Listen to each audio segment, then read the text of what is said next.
अस्सलाम वालेकुम। सुबह पाकिस्तान की हंसती मुस्कुराती और रोशन सुबह में मैं हूं आपकी मेज़बान माहनूर कुरैशी और मेरे साथ हैं रिजवान अली अहमद। और हम सब की जानिब से सुबह बखैर। उम्मीद करते हैं आप दिन का आगाज़ कर चुके होंगे। हम भी हाजिर हैं आपकी खिदमत में इस उम्मीद, इस यकीन, इस दुआ के साथ कि अल्लाह करे आने वाला दिन, आने वाला वक्त हम सब के लिए बहुत सारी खुशियाँ, बहुत सारी कामयाबियाँ लेकर आए।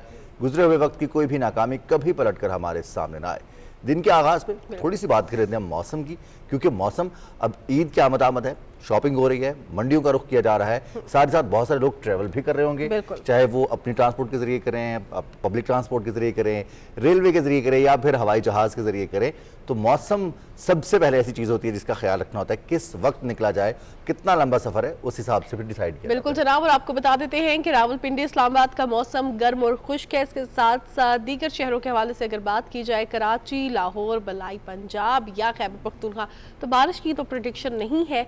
लेकिन हम देख रहे हैं कि कल भी हमारे साथ जो चीफ मेट्रोलॉजिस्ट थे उनका भी यही कहना था कि हीट वेव का भी खतरा नहीं है, टेम्परेचर ज़्यादा रहेगा। रावलपिंडी इस्लामाबाद का मौसम भी जो है उसमें भी 40 डिग्री सेंटीग्रेड क्रॉस कर रहा है टेम्परेचर। आज भी 43 डिग्री सेंटीग्रेड इस्लामाबाद में मैक्सिमम दर्जा हरारत रिकॉर्ड किया जाएगा, लेकिन हीट वेव का खदशा नहीं है। यहाँ पे एहतियाती तदाबीर आपने बहुत ज़्यादा इख्तियार करनी है, क्योंकि जिस तरह अभी रिजवान ने बात की है, आप ट्रांसपोर्ट कर में हो, चाहे वो पब्लिक ट्रांसपोर्ट हो, चाहे वो आपकी प्राइवेट ट्रांसपोर्ट हो, बात ये है कि आप ट्रैवल भी कर रहे हैं, आप बाहर भी जा रहे हैं, और एक ट्रेंड होता है रिजवान बकरा मंडी जाने का, और वो सारे मिल के जाते हैं। तो ऐसे में मौसम थोड़ा सा हार्श है, आपने एहतियाती तदाबीर जो है वो इख्तियार लाजमी करनी है। अब ज़रा रुख कर लेते हैं हमारी पाकिस्तान की इकॉनमी का, जिसके हवाले से हम हमेशा बात करते हैं। पुरुमीद भी थे जब प्री इलेक्शंस हम बात कर रहे थे, इलेक्शन कैंपेन्स के हवाले से हर पॉलिटिकल पार्टी बात कर रही थी पाकिस्तान की इकॉनमी को स्टेबलाइज करने पर। उसके बाद इलेक्शंस हुए और पोस्ट इलेक्शंस जो नई हुकूमत बनी, उसका भी मेन फोकस पाकिस्तान की इकॉनमी को स्टेबल ही करना था। और अब हम देख रहे हैं कि आइंदा माली साल के लिए जो बजट है वो कल पेश किया गया है। 18,877 अरब रुपए का वफाकी बजट कौमी असम्बली में कल पेश किया गया है। और आपको ये भी बता दें कि FBR वसूलियों का हदफ जो है वो 12,970 अरब रखा गया है। और इसके साथ साथ सरकारी मुलाजमीन की तनख्वाह और रिटायर्ड मुलाजमीन की पेंशन में इजाफे का भी ऐलान किया गया है। रिजवान, कम से कम उजरत जो है वो 37,000 मुकर्रर कर दी गई है, and I think that's very important. और बिल्कुल इस बजट से पहले भी हम देखते हैं कि ब्रीफिंग में भी, जबकि वज़ीर-ए-आज़म और सदर की मुलाकात में भी जिस बात पर गुफ्तगू हुई थी वो ये थी कि जो ऐसा तबका है ख़ास तौर पर जिनको ज़्यादा ज़रूरत है रिलीफ फराहम करने की, उनको रिलीफ दिया जाए। तो हम देखते हैं कि वफाकी हुकूमत ने ग्रेड 1 से 16 तक के मुलाजमीन की तनख्वाहों में 25% इजाफा किया है, जबकि 16 से ऊपर के ग्रेड्स के लिए 15%, 20% का इजाफा किया है। जी, 1 से 17, 1 से 16 और 17 से 22 तक 20% इजाफे की तजवीज़ है। अब बजट पर बहस होगी, गुफ्तगू होगी, इस पर जितने भी तजावीज़ हैं बजट की, उन पर पार्लियामेंट में, ख़ासतौर पर कौमी असम्बली में और फिर सेनेट में भी ये बजट पेश किया जाएगा। तो इस बजट के हवाले से हम बात करेंगे। वफाकी वज़ीर कैसर अहमद शेख साहब ने हमें ज्वाइन किया है कराची से। कैसर अहमद शेख साहब, अस्सलाम वालेकुम सर, बहुत शुक्रिया आपने वक्त दिया। बजट बहुत एक अहम चीज़ थी इस पूरे साल के लिए, ख़ास तौर पर पाकिस्तान की इकॉनमी की स्टेबिलिटी के लिए अगर देखा जाए, कैसे देख रहे हैं आप इस बजट को? यकीनी तौर पर इस बजट को पेश करना एक ऐसा मरहला था जो कि हुकूमत के लिए आसान नहीं था। बिस्मिल्लाहिर्रहमानिर्रहीम। जिस तरह के आपने बताया कि इस वक्त बार बजट बड़ा मुश्किल था पेश करना, जो सूरत हाल है वो आम आदमी भी उससे वाकिफ़ है, लेकिन मैं आपको ये बताऊं, और आपने ख़ुद ये पहले ही कह दिया, 25% सरकारी मुलाजमीन की तनख्वाहों में इजाफा, जो 1 से 16 तक के मुलाजमीन हैं। ज़्यादातर मुलाजमीन तो ये होते हैं 1 से 16 के, जो 25% तनख्वाहों में इजाफा रिकमेंड किया है, जो सजेस्ट किया है, और 17 और उसके ऊपर ग्रेड का 20% तनख्वाहों में इजाफा किया है। इन हालात में, इन मुश्किल हालात में आप देखिए कि हम सब ने मिल के यही कोशिश की है कि आम आदमी को बजट बनाना पहले से निस्बतन बेहतर कैसे हो, और कम से कम उजरत जो है या तनख्वाह वो 37,000, 5,000 रुपये इजाफा किया गया। उसमें 32,000 थी तो उसकी तनख्वाह या उजरत जो है वो 37,000, 37,000 की गई है, और पेंशन में भी 15% का इजाफा किया गया। बजट में देखिए आप, सबसे ज़्यादा जो मैं बात अहम करना चाहता हूँ ना, कि पिछले साल की हमारी जो FBR की वसूलियाँ हैं वो 9,200 अरब रुपए है, और अब हमने 12,900 अरब रखा है। ये पहली बार है पाकिस्तान में कि 40% ज़्यादा, 41% ज़्यादा तनख्वाहों में टोटल जो रेवेन्यू है जो हम टैक्स वसूल करेंगे और FBR जो हमारा तखमीना है, तो ये मामूली बात नहीं है। लेकिन इसमें जो इजाफा हुआ है वो इनडायरेक्ट टैक्स नहीं है, आम आदमी के ऊपर नहीं बोझ पड़ेगा। सबसे ज़्यादा इजाफा इनकम टैक्स में हुआ है। पहली बार जो तखमीना है वो 3000 अरब रुपए का है इनकम टैक्स से। इनकम टैक्स जिसकी आमदनी होगी उसको टैक्स होगा, और कोई इनडायरेक्ट टैक्स यानी कोई ड्यूटीज़ में इजाफा नहीं होगा, किसी किस्म की और वो जो इनडायरेक्ट टैक्स में रेट नहीं बढ़ेंगे, वो हमने बजट में इजाफा नहीं किया।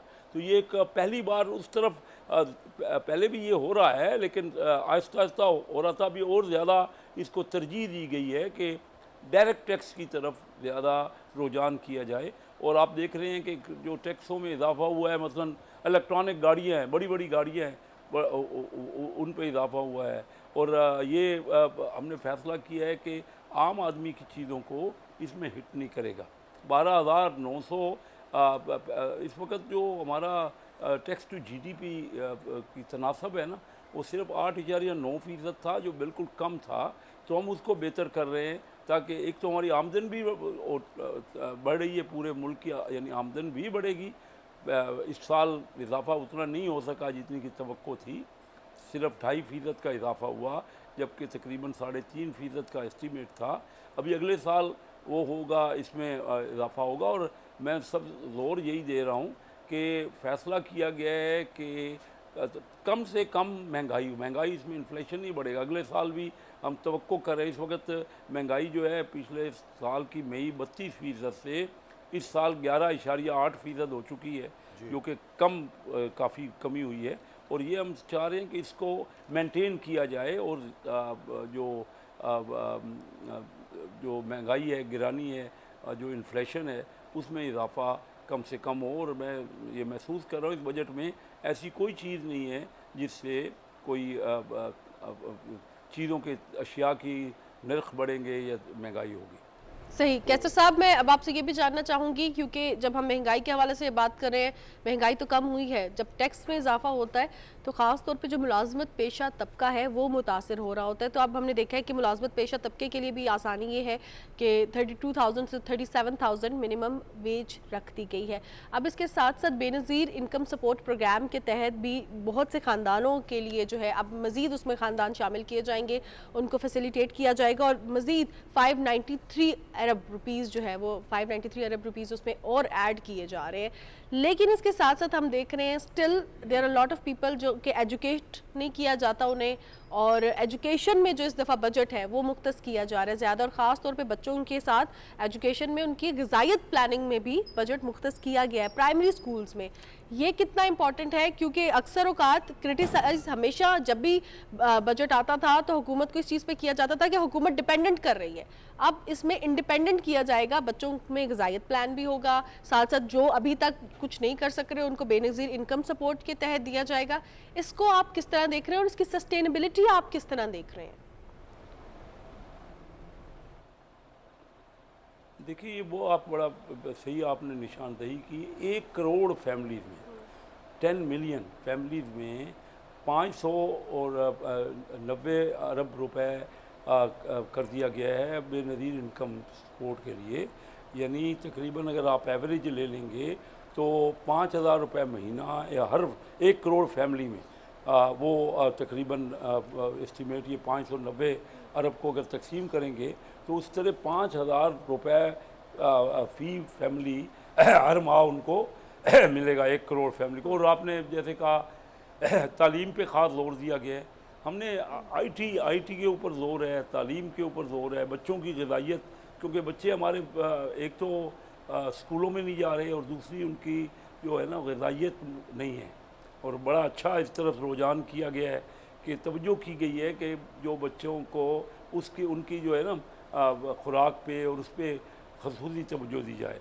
और ये देख रहे हैं ना हमारी हुकूमत का ज़ोर तालीम पे है, सेहत पे है, आईटी की तालीम पे है, एक्सपोर्ट पे है। एक्सपोर्टर जो बड़े बड़े आमदनी वाले एक्सपोर्टर्स थे ना, उनको पहले 1% सिर्फ टैक्स लगता था।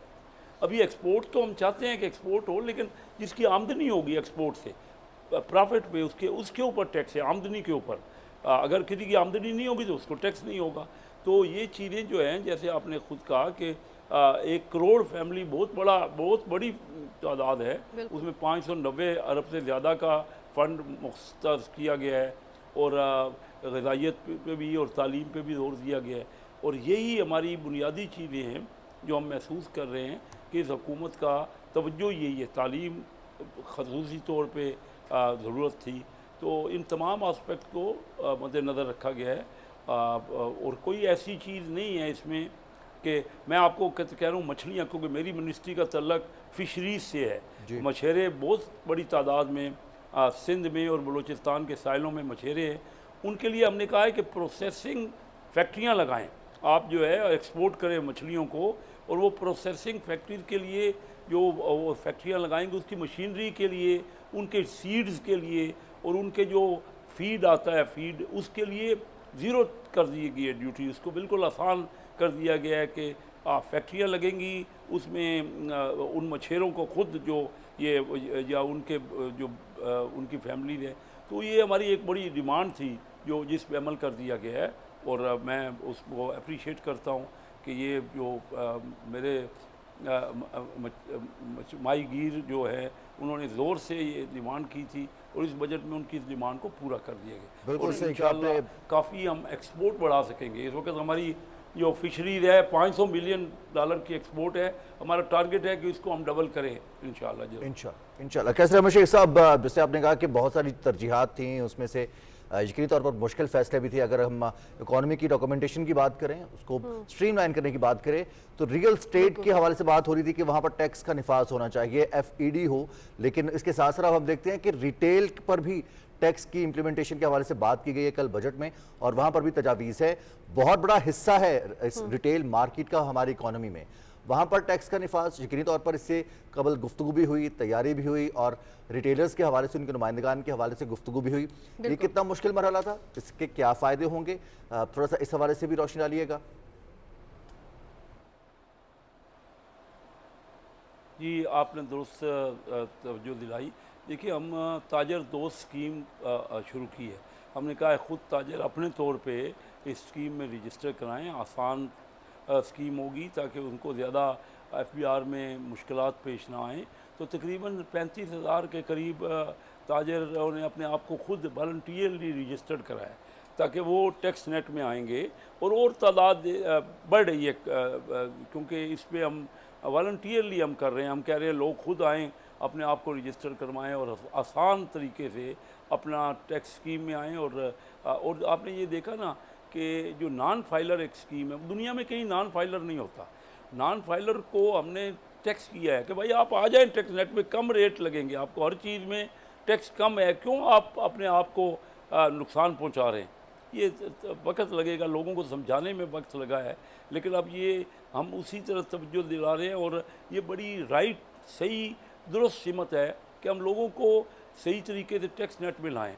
ये सही बात है कि FBR में लोग जाने से झिझकते थे और झिझकते हैं, हिचकिचाते हैं, लेकिन हम उनको यही राग़िब कर रहे हैं कि वो फैसिलिटेट करेंगे, उनको सहूलतें मुहैया करेंगे और वो अपने आप को टैक्स में रजिस्टर कराएं।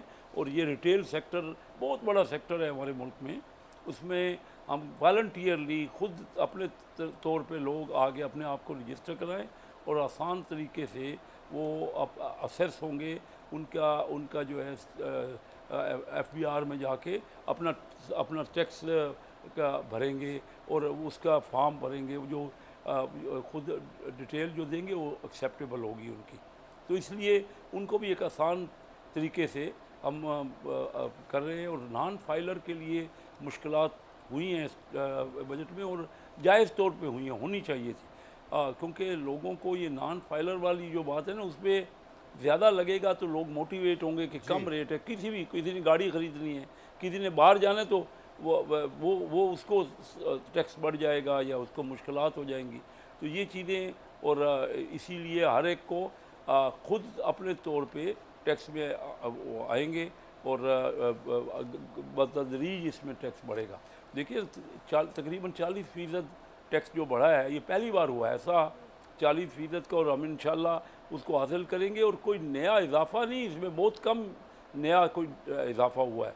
तो सिर्फ हम जो जो पहले टैक्स लोग नहीं दे रहे या जो बचा रहे हैं, जो टैक्स एवियन है उसको उसको कम करना चाह रहे हैं। पर्सनल टैक्स जो स्कीम है उसको किया गया इजाफा, उसमें टैक्स के रेट्स स्लैब में फ़र्क डाला गया है, उससे जिसकी इनकम होगी उसके इनकम के ऊपर उस हिसाब से टैक्स लगेगा।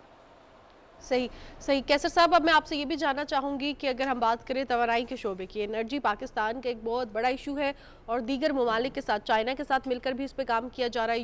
यूएई के साथ भी जो कोलैबोरेशन हुई है उस पर भी तवानाई के हवाले से बातचीत हुई है, मुख्तलिफ प्रोजेक्ट्स के हवाले से एमओयूज़ भी साइन हुई हैं।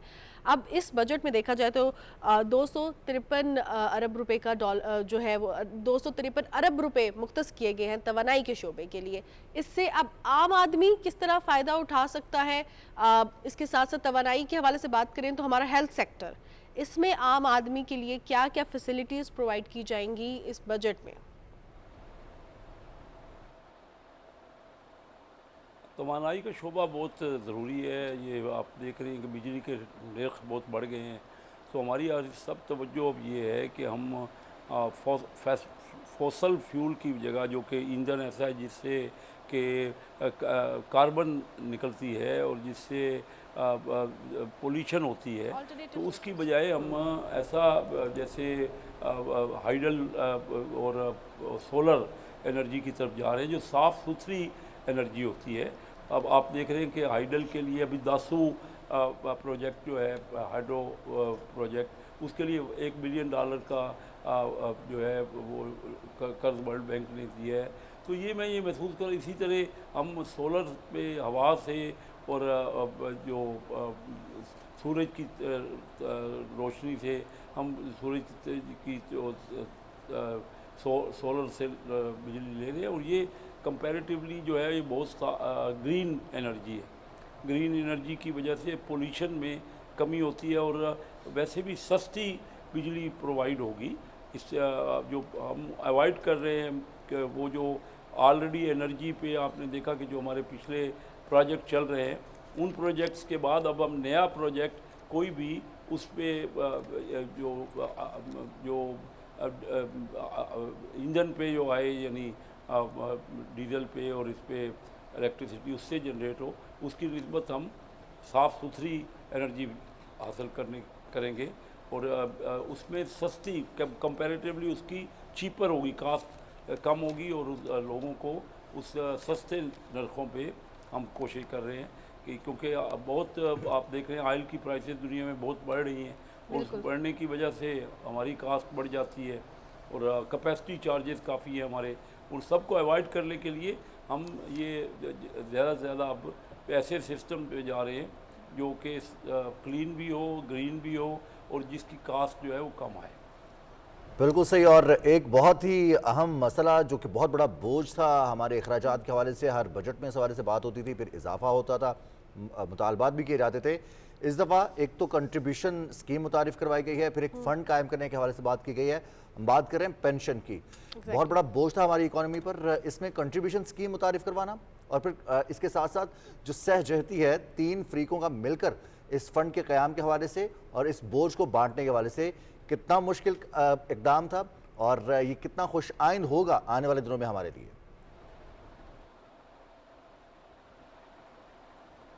ये पेंशन स्कीम जो है ना, इसमें जो आप देख रहे हैं कि बहुत हमारी इजाफा हो रहा है, जो उसके वॉल्यूम में, उसकी जो अमाउंट है उसमें बहुत ज़्यादा इजाफा हो रहा है। तकरीबन 1100-1200 अरब रुपए का जो है वो पेंशन जो है ना, वो इतनी बड़ी स्कीम होती जा रही है। माज़रत चाहता हूँ कि 100 कुछ अरब का हमारी पेंशन है और उसमें अभी 15% का मज़ीद इजाफा हुआ है। और हम कोशिश कर रहे हैं कि पेंशन, क्योंकि गरीब फैमिलीज़ को है ख़ास तौर पे, और ऐसी फैमिलीज़ है जिनका जो कि रिटायर हो चुके हैं बहुत अरसे से, उनको कम बहुत मिलती है, 15% उसमें भी इजाफा। हालांकि हुकूमत के पास इतने वसाइल नहीं हैं, लेकिन वो वसाइल को हमने पूरी कोशिश की है कि पेंशन के ऊपर भी 15% का इजाफा करें। और पेंशन स्कीम में जो आपने कहा कि ये कोशिश करें कि अल्टरनेटिव और क्या तरीक़ाकार किया जाए जो कि पूरी दुनिया और दुनिया के दूसरे ममालिक में लाई जाए, वो सिस्टम हम बिल्कुल इसको नए सिरे से इस पर गौर कर रहे हैं। और पेंशन के लिए भी हमारी खसूसी तवज्जो है कि उसको स्कीम को 15% उसमें इजाफा किया गया। हालांकि IMF का बिल्कुल ज़ोर था इस पर कि पेंशन स्कीम पे कोई इजाफा ना हो और इस पर टैक्स लगाया जाए, पेंशन को टैक्स किया जाए, लेकिन किसी किस्म का कोई टैक्स जो है वो काबीना ने फैसला किया है कि पेंशन पे नहीं लगेगा, क्योंकि ये उन लोगों के लिए जो पहले ही जिनके रिसोर्सेज बहुत कम हैं, तो उन इसलिए पेंशन में कोई इजाफे को रिकमेंड नहीं किया गया और टैक्स भी नहीं लगाया गया। पेंशन में टैक्स के इजाफा कोई नहीं किया गया, कोई किसी किस्म का टैक्स नहीं इजाफा किया, यानी टैक्स लगाया ही नहीं गया। जी सही सही। कैसर साहब, एट द एंड आपसे मैं एक और चीज़ पे भी कमेंट लेना चाहूँगी। अक्सर औकात हमारी अपनी फ्रेटर्निटी के जो लोग हैं, मीडिया फ्रेटर्निटी के, थोड़े से नाराज़ रहते थे हुकूमत से कि हमारे लिए काम नहीं किया जा रहा, लेकिन अब हम देख रहे हैं कि मीडिया वर्कर्स के लिए जो है और सहाफ़ियों के लिए, और उसमें मीडिया वर्कर्स तमाम शामिल हैं, हेल्थ इंश्योरेंस का भी ऐलान किया गया है। ये तो सबसे पहले तो तमाम सहाफ़ियों को, तमाम मीडिया वर्कर्स को जो हमें देख रहे हैं उन्हें मुबारकबाद पेश करते हैं। ये कितना ज़रूरी था, क्योंकि एक ऐसा तबका जो कि हर वक्त चाकू चौबंद रहता है, उसने न्यूज़ ब्रेक करनी है, उसने हर वक्त जो है ये नहीं देखना दिन है या रात है, उनको भी इंक्लूड करना और इस तरह के दीगर तबकात को भी इंक्लूड करना बजट में कितना ज़्यादा ज़रूरी था। आखिर में आपका कमेंट चाहूँगी इस पर। देखिए ना, ये तो आप मेरे से बेहतर कमेंट इस पर कर भी सकते हैं और कर भी रहे हैं, क्योंकि ये आप सही कह रहे हैं कि जो मेहनत करता है, जो मीडिया इतना हमारे मुल्क में ख़बरें पहुंचाता है लोगों तक, और हर वक्त लोग उसका इंतज़ार करते हैं उनकी ख़बरों का, तो उन पे ये लाजमी है हम जितना भी देखिए ना अपनी टीम को, अपने साथ काम करने वालों को फैसिलिटेट कर सकें, वो हमें करना है। लेकिन रिसोर्सेज को देखते हुए जो कुछ मुमकिन हो सका, इस बजट में ख़ास जोर दिया गया लोगों पे। आपने पूरा बताया, 1 करोड़ फैमिलीज़ को बेनज़ीर इनकम स्कीम दी जाएगी। मैंने आपको बताया कि तनख्वाहों में इजाफा हर जगह, 25% तनख्वाहें बढ़ रही हैं 1 से 16 ग्रेड तक, 20% तनख्वाहें बढ़ रही हैं 17 ग्रेड और उससे ऊपर तक, 15% पेंशन बढ़ रही हैं, जो उजरत है या मिनिमम सैलरी है वो 5,000 रुपये बढ़ गई है। और ये आपने दुरुस्त आइडेंटिफाई किया कि ये ख़ास तौर पे ये मीडिया के लोगों की भी जो इंश्योरेंस है, उनकी हेल्थ की इंश्योरेंस, उस पर तवज्जो की गई है। तो इस बजट में सारा जोर जो है, जो लोग हैं हमारे मुल्क के, जो असल कुव्वत है, उस पर जोर दिया गया है कि उनकी क्वालिटी ऑफ लाइफ को और उनके जो है सहूलियात को मद्देनज़र रखते हुए जो मुमकिन था इस वजह। हालांकि IMF सारे जानते हैं कि बहुत ज़्यादा उन्होंने ज़ोर दिया है, लेकिन हमने कहा अमीर आदमी पे टैक्स लगना चाहिए। मैं ख़ास तौर पे हमेशा यही कहता रहा हूँ, और कल भी वज़ीर आज़म साहब को मैंने मुबारकबाद दी है कि जो आपने टैक्स लगाया। देखिए, मेरे ही साथी हैं, मैं बिज़नेस से, मेरा क्योंकि रिप्रेजेंटेटिव हूँ, बिज़नेस का तल्लक है मेरा, और ये ठीक है, वो एक बार वो कहेंगे कि पहले बिज़नेस नहीं है, आपने उजरत बढ़ा दी 5,000 रुपये, लेकिन उजरत बढ़ाना ज़रूरी है, उनकी तनख्वाहें बढ़ाना ज़रूरी है। जो जितने महंगाई हुई है वो हमने उनका ख्याल करना है, वो हमारे लिए तब उससे ज़्यादा डबल अपनी एफर्ट करेंगे। इसी तरह मीडिया का आपने बड़ा राइटली आइडेंटिफाई किया कि मीडिया के जो साथी हैं, दोस्त हैं, लाजमी उनके लिए बहुत अच्छा मुझे लगा जो ये हेल्थ की तरफ भी उनके इंश्योरेंस का तवज्जो की गई। इंशाल्लाह हम तवज्जो करते रहेंगे, यही हमारा प्रायोरिटीज़ है। और टैक्स जो बढ़ाया गया है, पहली बार मैंने आपसे जिक्र किया ना, 9,200 अरब रुपए FBR का टैक्स वसूल हुआ है, और 12,900 हम कह रहे हैं, 3,700 अरब रुपए का इजाफा बड़ा मुश्किल था। और ज़्यादातर उसमें आप बता दीजिए कोई किसी जगह पे आम आदमी पे इसके पे बोझ पड़ा हो, हम बोझ डालना ही नहीं चाहते हमारी। और ये बहुत प्रायोरिटी थी इस हुकूमत की, और उन्होंने यही फैसले किए हैं कि किसी जगह भी जहाँ पे लोगों का तनख्वाहों का और उनकी आमदन का तल्लक है, उनको टैक्स भी कम से कम किया जाए। और जो अगर टैक्स लेना है तो सामान्य आसाइश पे या ऐसी लग्जरी आइटम पे टैक्स किया जाए जिनका तल्लक हायर इनकम ब्रैकेट से। इनकम पे, बड़ी इनकम पे टैक्स बढ़ाया गया है, और ठीक, अच्छी बात है, हर जगह होता है। आपने प्रोपोर्शनेट टैक्स करना है, जो ज़्यादा जिसमें सख्त है टैक्स पे करने की उसी तरह टैक्स लेना है ना। और मैं ये समझता हूँ कि मुश्किल है बिज़नेस के लिए भी, ये नहीं है, ये आसान काम नहीं है कर, लेकिन हम सबको सोचना पड़ेगा कि हमने अपने साथियों को, अपने लोगों को जो कि हमारे साथ हैं, बिज़नेस कम्युनिटी से ख़ास तौर पे कहूँगा कि वॉलंटियरली वो टैक्स रेट में आएँ और अपने आप को रजिस्टर करें। हुकूमत आपके लिए ही, देखिए आपकी हुकूमत है, ये तभी हमारे मुल्क बहुत मुश्किल दौर से गुजर रहा है। तो इन मुश्किलों में हम जो बिज़नेस कम्युनिटी है, जो और ऐसे लोग हैं जिनकी आमदन ज़्यादा है, वो टैक्स पे करेंगे तो तभी हम अपने पूरे मुल्क के लोगों को सहूलतें पहुंचा सकेंगे।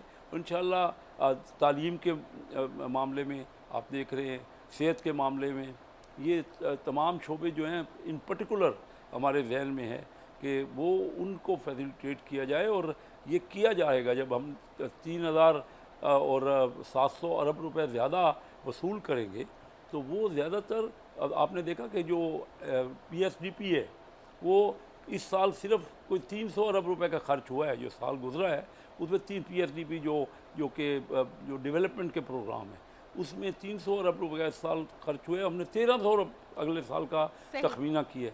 तो ये भी लोगों की बेहतरी के लिए होगा ना, वहाँ पे इंफ्रास्ट्रक्चर बनेगा, वहाँ पे उनके मामलात को देखा जाएगा, जहाँ जहाँ स्कूल बनने हैं, कॉलेज बनने हैं और जो सेहत के मुख्तलिफ क्लिनिक्स हैं उनके लिए सहूलतें देने के लिए 1300 अरब रुपए तखमीना किया गया इस बजट में, 300 अरब की जगह। कैसे अहमद शेख साहब, बहुत शुक्रिया, आपको भी मुबारक, आप भी काबीना का हिस्सा हैं, वफाकी हुकूमत को मुबारकबाद कि इतना ज़बरदस्त बजट पेश किया। और बहुत सारी ऐसी मिस इन्फॉर्मेशन थी मानूर बजट को लेकर, लोग खुद से अंदाजे लगाए जा रहे थे, मिस इन्फॉर्मेशन फैलाई जा रही थी कि ना जाने कितना बोझ डाला जाएगा। और हम देखते हैं कि हुकूमत ने उन तमाम तर अंदाजों को गलत साबित किया है। बिल्कुल जनाब, आप रुख करते हैं हमाद हसन साहब का, जिन्होंने हमें स्टूडियो में ज्वाइन किया है। हमाद हसन साहब, प्रोग्राम में आपको खुशामदीद कहते हैं। साल 2024-2025 वफाकी बजट पेश कर दिया गया कल, उससे पहले बहुत सी जो है स्पेकुलेशंस भी थी। अब हम देख रहे हैं ओवरऑल ये बजट पीपल फ्रेंडली है।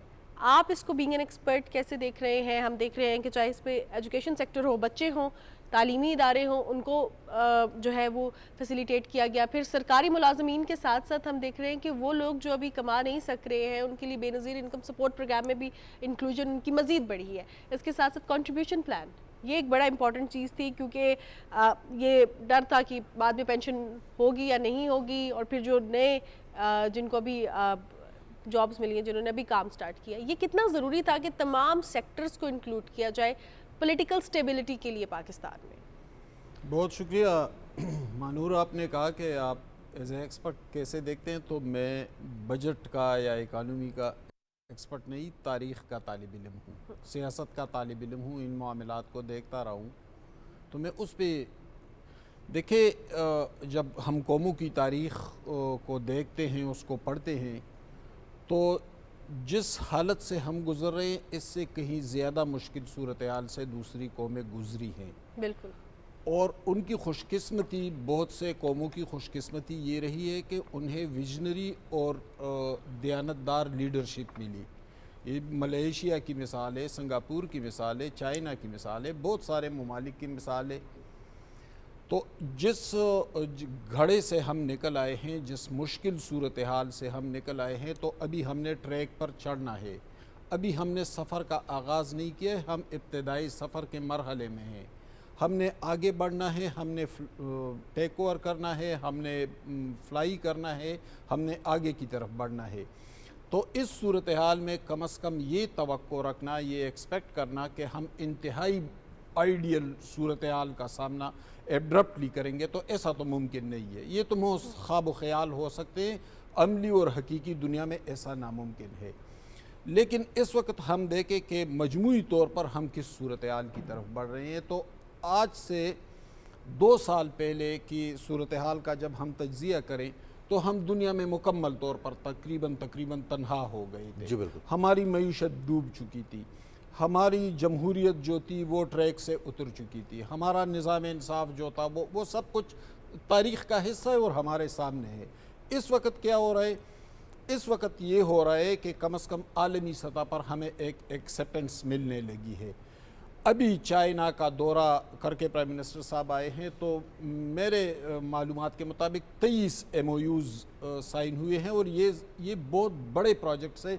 सीपेक का रिवाइवल हो रहा है, बहुत सारे Upgradation हो इंडस्ट्रीज रही है। आ रहे हैं, बहुत सारे फेज 2 रिवोल्यूशनरी खास तौर पर सऊदी अरब, UAE, दूसरे मगरबी ममालिक, दूसरे ममालिक के साथ मामलात ट्रैक पर आने लगे हैं। दहशतगर्दी में कमी आ रही है। ज़ाहिर है कि रोज़ रोज़ हमारे फ़ौजी भाइयों की, इन माओं की, बेटों की लाशें आ रही है, लेकिन इसीलिए आ रही है कि इस मुल्क को राह रास्त पर लाया जाए, इस मुल्क से बदअमनी ख़त्म की जाए। तो एक तरफ तो हम मुआशी बिल्डिंग की तरफ बढ़ रहे हैं, दूसरी तरफ हम बदअमनी पर काबू पा रहे हैं। तो जब इस सूरत हाल से हम गुज़र रहे हैं तो ये बजट गो के आइडियल नहीं है। बहुत सारे ज़ायरे के बोझ है अभी आवाम पर, लेकिन ये आवाम कम अज़ कम इतना तो समझती है कि जिस सूरत हाल से हम निकल आए हैं उसमें फिर इसको आइडियल भी कह सकते हैं, ये एक बेहतरीन बजट भी कह सकते हैं। क्योंकि जो हमारी सूरत हाल है या जो हमारा पस मंज़र है, उससे निकलने के बाद ये कम अज़ कम इस सूरत हाल में ये एक बेहतरीन कम अज़ कम ट्रैक की तरफ हम आने हमारा लगे हैं। साहब जो गैर यकीनी की सूरत हाल आम आदमी की थी, हम इंटरनेशनल आइसोलेशन के अलावा अगर बात करें अपनी डोमेस्टिक सतह पर, यहाँ पर एक कारोबारी शख्स की या कारोबारी इदारे की, फिर अफराद के अंदर जो इंस्टेबिलिटी की एक सेंस थी, डिफ़ॉल्ट की जब बात हो रही थी 2 साल पहले का आपने जिक्र किया, तब जो मुआशी सरगर्मियाँ थी वो किस वर्ज पे थी, और आज अगर उन कंडीशंस को सामने रखा जाए और महंगाई में कमी हो, बजट पेश करना हो, तनख्वाहों में इजाफा हो, पेंशन के लिए जैसे महानूर ने आपसे पूछा कि कंट्रीब्यूशन का कायम करना है कि सब मिलके अपनी जो पेंशन है उसका इंतज़ाम खुद करेंगे अपनी तनख्वाह के ज़रिए, ये इक़दाम 2 साल के अंदर कितनी बड़ी हमारे लिए तब्दीली है और स्टेबिलिटी के लिए ये पेशखमा साबित होगी? देखिए रिजवान, जैसे कि महानूर ने बात की, आज से 2 साल पहले तो हम इस सूरत हाल में थे कि हमारी एक मकबूल लीडरशिप ये तक कहने लगी थी कि हम मुल्क को श्रीलंका बनने वाला है। IMF को खतूत लिखे जा रहे थे अपने ही मुल्क के ख़िलाफ़। जब ये सूरत हाल थी तो इसका मतलब ये था कि हम तकरीबन कोलैप्स कर गए थे, हम तबाही के धाने पर पहुंच चुके थे। तबाही के धाने से वापसी, ट्रैक पर चढ़ना, ये एक इंतहाई काबिल इत्मीनान और सेटिस्फैक्ट्री सिचुएशन है। यहाँ पर अगर ये बजट आए जिसमें मरात भी मिल रहे हैं, जिसमें तनख्वाहदार तबके को भी कुछ, जैसे कि अभी मानूर कह रही थी कि हम सहाफ़ियों को भी हेल्थ इंश्योरेंस, बल्कि कल हमारे एक दोस्त कह रहे थे कि कम अज़ कम एक ऐसी हुकूमत तो पाकिस्तान में आई कि उन्हें ये एहसास हो गया कि सहाफ़ियों की सेहत भी होती है और बीमारियां भी सहाफ़ी काम भी करते हैं। तो कम अज़ कम ये एक बेहतरीन सूरत हाल है। मैं कह रहा हूँ कि आइडियल सूरत हाल नहीं है कि हम इसको आइडियल कहें, आइडियल की तरफ हमने बढ़ना है। हमने कम अज़ कम तबाही के धाने से वापसी भी कर ली और हम ट्रैक पर भी आ गए हैं और हम फ्लाई की तरफ भी जा रहे हैं इंशाल्लाह। और इंशाल्लाह अब जब हम बात करते हैं आगे बढ़ने के हवाले से, पॉलिटिकल या इकोनॉमिक स्टेबिलिटी के हवाले से, तो यहाँ पे हमें अपने एजुकेशन सेक्टर पे इन्वेस्ट करना बहुत ज़्यादा ज़रूरी है। अब इसमें हम देख रहे हैं कि 10 लाख बच्चों को जो है वो फैसिलिटेट किया जाएगा, उनके लिए वज़ाइफ का ऐलान किया गया है जो कि आउट ऑफ स्कूल है या अभी भी स्कूल में है लेकिन वो आगे की एजुकेशन अपनी अफोर्ड नहीं कर सकते। ये कितना ज़रूरी था, क्योंकि हम हमेशा वेस्टर्न ममालिक को देख के कहते हैं कि ये वेलफेयर स्टेट है, इधर प्राइवेट जॉब करने वाले की भी पेंशन है। अब जिस तरह कंट्रीब्यूशन स्कीम्स आ रही हैं या हमारे लिए इसी तरह की जो स्कीम्स आ रही हैं वो हमारी ओल्ड एज बेनिफिट्स किस तरह प्रोवाइड कर सकेंगी। इसी तरह जब हम वेलफेयर स्टेज के हवाले से बात करते हैं तो वहाँ पर एजुकेशन को बहुत ज़्यादा इंपॉर्टेंस दी गई है। ये कितना इम्पोर्टेंट था इस बजट में, और ख़ास तौर पे इस करंट सिचुएशन में बच्चों की तालीम पे खर्च करना? देखिए, जैसे कि मैंने आपसे कहा कि इकोनॉमिकली अभी कंडीशन वो नहीं है कि हम, लेकिन एजुकेशन सेक्टर के लिए, हेल्थ के लिए, बेनज़ीर इनकम सपोर्ट प्रोग्राम के लिए, इसके लिए जो बजट रखी गई है तो ये एक इब्तदाई मरहला है, ये एक इनिशियल स्टेज है। और ये इसको मैं जो काबिल इत्मीनान की बात कर रहा हूँ तो मैं इसीलिए कह रहा हूँ, अब मुझे एग्जैक्ट फिगर्स तो याद नहीं है कि एजुकेशन सेक्टर के लिए कुल बजट कितना है, लेकिन कम से कम वो जो रात में इसको स्टडी कर रहा था कि जिन सेक्टर्स के लिए बजट में जो कुछ रखा गया है, तो महदूद वसाइल, मैं कह रहा हूँ कि महदूद वसाइल जो हमारे पास जो कुछ है उसमें ये एक बेहतरीन डिस्ट्रीब्यूशन है।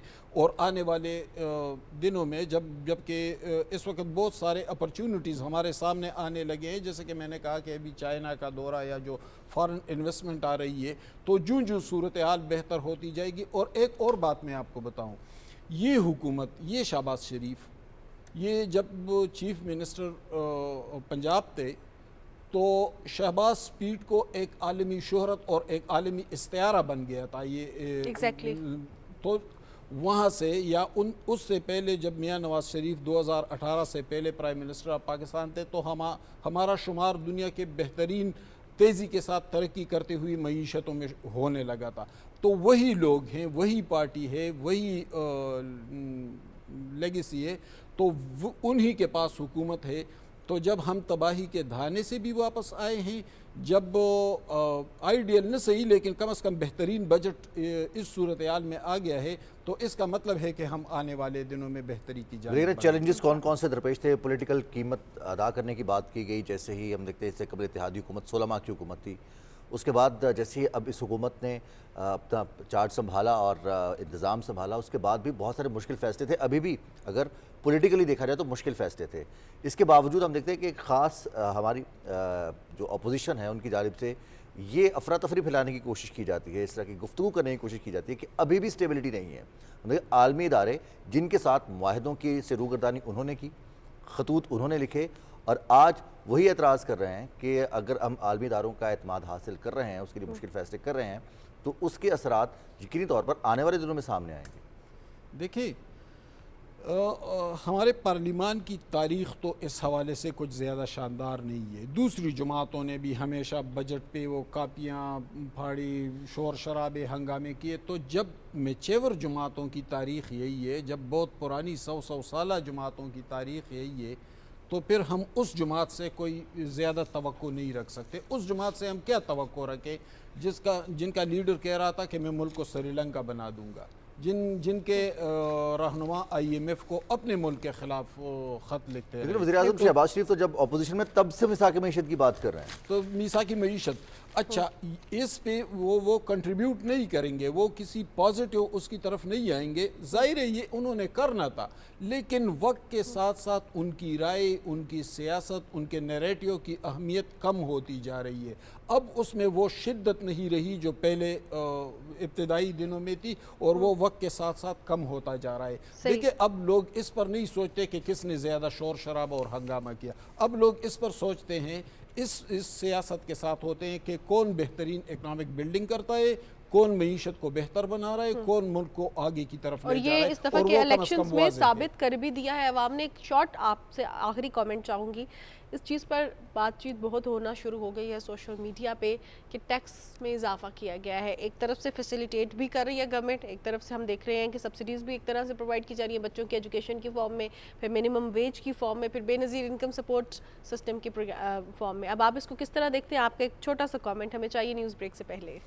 देखिए, टैक्स पे ज़ाहिर है वो तो हमेशा लोगों का उस हवाले से कुछ ना कुछ रिजर्वेशंस होते हैं, और वो तो मैंने बार बार आपसे कहा कि आइडियल सूरत हाल तो नहीं है। हम तो कम से कम ट्रैक पर आ गए हैं। अगला बजट इससे बेहतर होगा इंशाल्लाह, उससे फिर वो तो जूं हम आगे की तरफ बढ़ेंगे तो बेहतरी आती जाएगी। लेकिन कम से कम हम उस सूरत हाल से निकल आए हैं जो सूरत हाल 2 या 3 साल पहले हमारे पास थी। बिल्कुल, और अगर हम वेस्टर्न ममालिक को देखें तो कुछ ऐसे भी ममालिक हैं जिसमें 40% तक भी टैक्स लिया जाता है, तभी वो ममालिक जो है वो तरक्की भी करते हैं। स्कैंडिनेवियन कंट्रीज, स्वीडन, डेनमार्क, में नॉर्वे, ऐसा ही है। बहुत शुक्रिया हमाद हसन साहब आपके कीमती वक्त का। और हम बात कर रहे थे बजट के हवाले से, और यकीनी तौर पर बजट के बाद पोस्ट बजट कॉन्फ्रेंस भी होगी, और इस बजट पर कौमी असम्बली में बहस भी होगी, तजावीज़ आएगी, ज़िमनी बिल सामने आएंगे, ज़िमनी तजावीज़ सामने आएंगी। और ये जो तजावीज़ होती हैं इसमें जितने भी हमारे शराकतदार हैं, चाहे वो आम अफराद हों, आम लोग हों, इसके साथ साथ अगर हम बात करें अपनी बिज़नेस कम्युनिटी की या फिर सरकारी मुलाजमीन की, मुख्तलिफ एसोसिएशंस की, यूनियंस की, उनकी तजावीज़ शामिल रहती हैं। बिल्कुल जनाब, अब वक्त हुआ है न्यूज़ ब्रेक का। न्यूज़ ब्रेक की जाने बढ़ते हैं और फिर प्रोग्राम का सिलसिला आगे बढ़ाएंगे।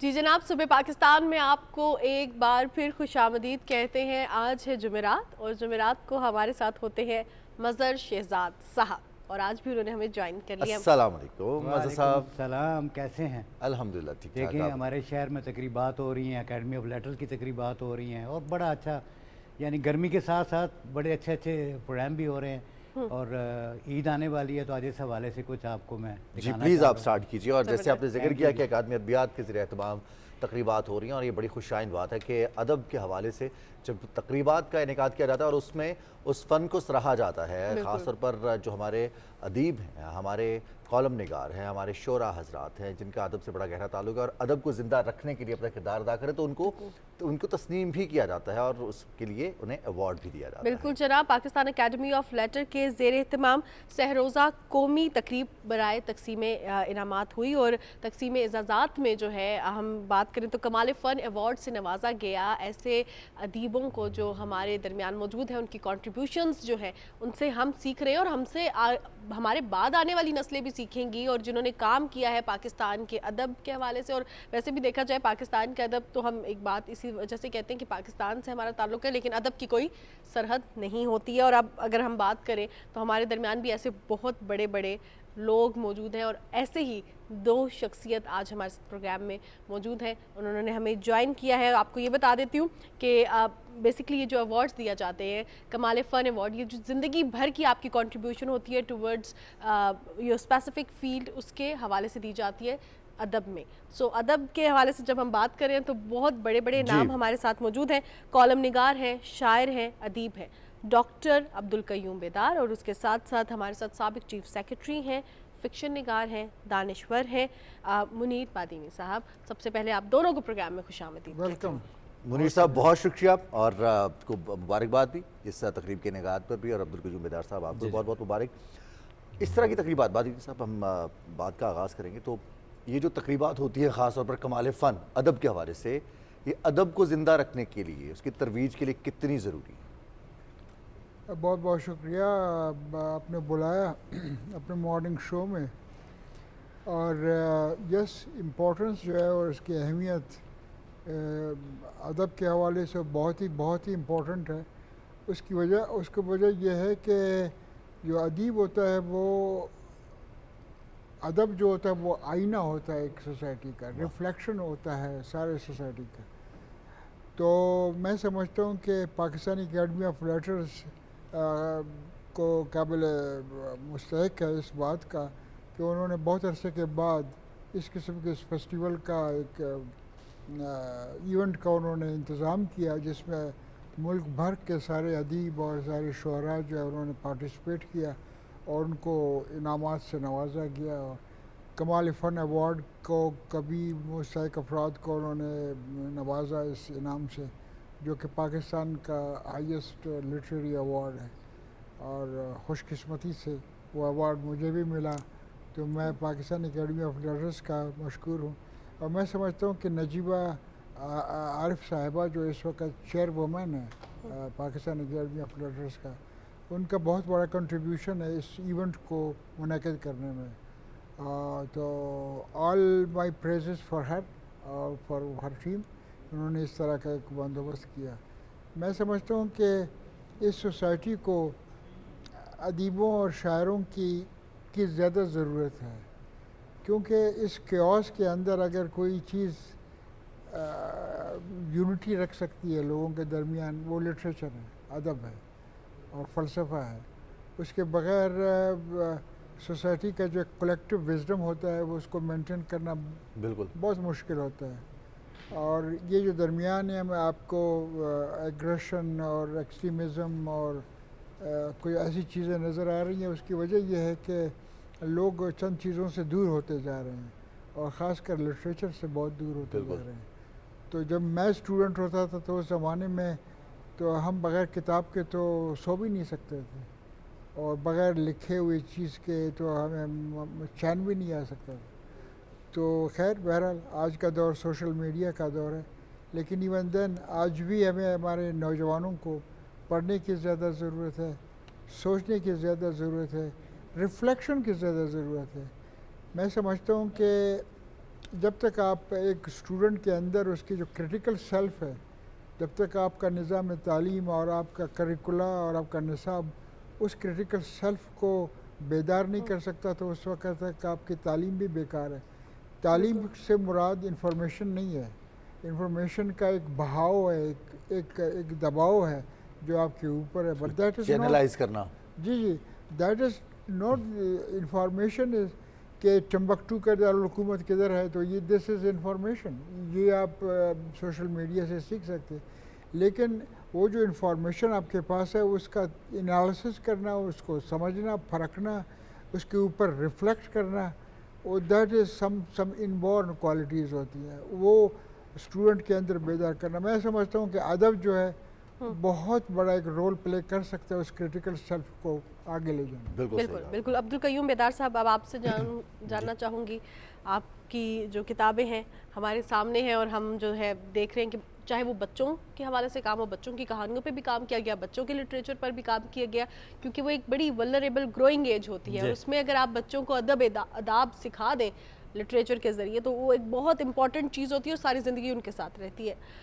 अब आपको भी कमाल फ़न अवार्ड से नवाजा गया। पहले तो मैं आपसे दरख्वास्त करूंगी हमारे जो नाजरीन हैं उनको वो अवार्ड भी आप अपना दिखाइएगा, और ख़ास तौर पे आपसे ये जानना चाहूँगी अब अदब के फ़रोग के लिए क्या इक़दाम करने चाहिए हमें स्टेट लेवल पर भी और ख़ास तौर पे इंडिविजुअल लेवल पर भी। मुझे भी एक स्क्रीन पर बैठते हुए या एक जो है बहन के नाते, एक टीचर के नाते क्या करना चाहिए? पहले तो शुक्रिया। वैसे अपने घर में बंदा आके शुक्रिया तो बच्चों का अदा नहीं करता, क्योंकि पीटीवी मेरा दूसरा घर है और मैंने सारी ज़िंदगी पीटीवी में गुजारा और यहीं पे भी इस्लामाबाद में भी काम किया कंट्रोलर की हैसियत से। शुक्रिया आप लोगों का। पहले तो ये कि जो कमाल फ़न अवार्ड है वो हमारे बहुत सीनियर्स जो पाकिस्तान भर में तमाम अदीबों और शायरों में से साल में एक ही शख्स को मिलता है, जिसे बादिनी साहब हैं।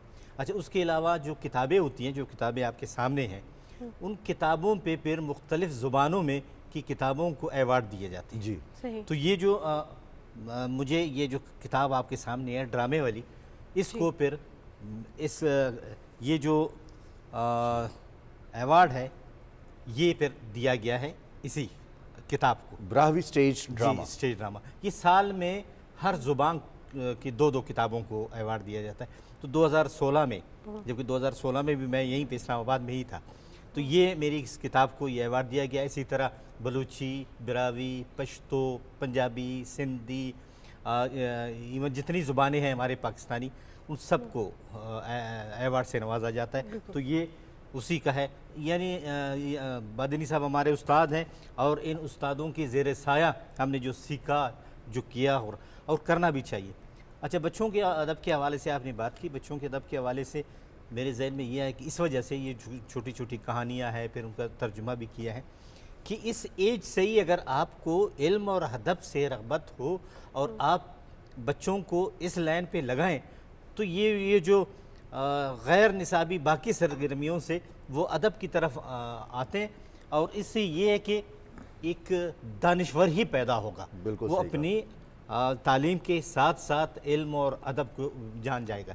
आज का जो नौजवान है वो उसकी दूरी इस वजह से है कि वो अदब से दूर है, किताबों से दूर है, सोशल मीडिया को वक्त दे रहे हैं। जैसे बादनी साहब ने कहा कि सोशल मीडिया का हम इनकार नहीं करते, लेकिन वो बेसिक इन्फॉर्मेशन तो हमें दे सकता है, लेकिन इल्म नहीं दे सकता। ऐसा ही इल्म किताब में है, इल्म एक सुई से पढ़ने में है।